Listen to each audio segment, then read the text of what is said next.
first, hello, I'm John Bachman. Around the world, American embassies remain on alert with a potentially explosive report due out this week. The Senate Intelligence Committee, chaired by Dianne Feinstein, is expected to release that report with graphic new details about interrogation techniques used on terror suspects during former President George W. Bush's administration. The report is also expected to allege that the CIA lied to the Bush administration about what it was doing, but former administration officials are already slamming that idea. To say that we relentlessly, over an expanded period of time, lied to everyone about a program that wasn't doing any good, that beggars the imagination.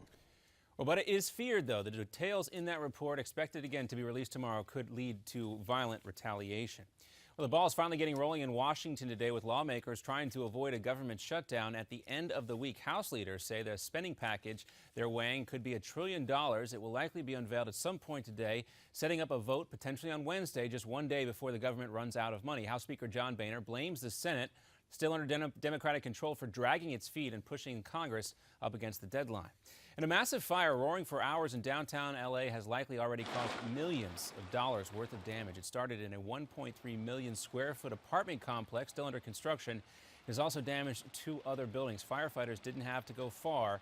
This complex is right across the street from a fire station. They connected to a hydrant immediately upon leaving the fire station because the fire is literally across the street.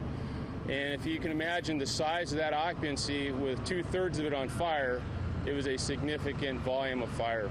About 250 firefighters have been battling that blaze all day long. Another smaller fire started in that same time frame just a few blocks away. Meantime, in Berkeley, California, violence in the streets overnight after another night of protests following the decision in New York not to indict a police officer in the chokehold death of Eric Gardner. Police say rioters threw bottles, rocks, and some even threw small explosives.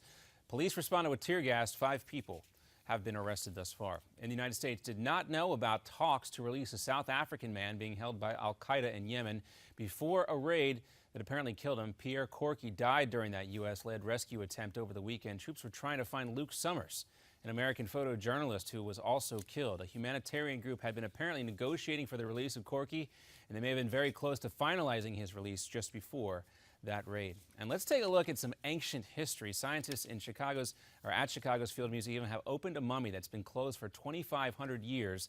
They're going to do some repair work here to get the mummy of a 14-year-old boy ready to join the rest of a traveling exhibit. That stuff, 2,500 years old. Cool to see. We'll have another Newsmax Now update coming up for you in 30 minutes. For now, we'll send it back to Ed Berliner in Midpoint.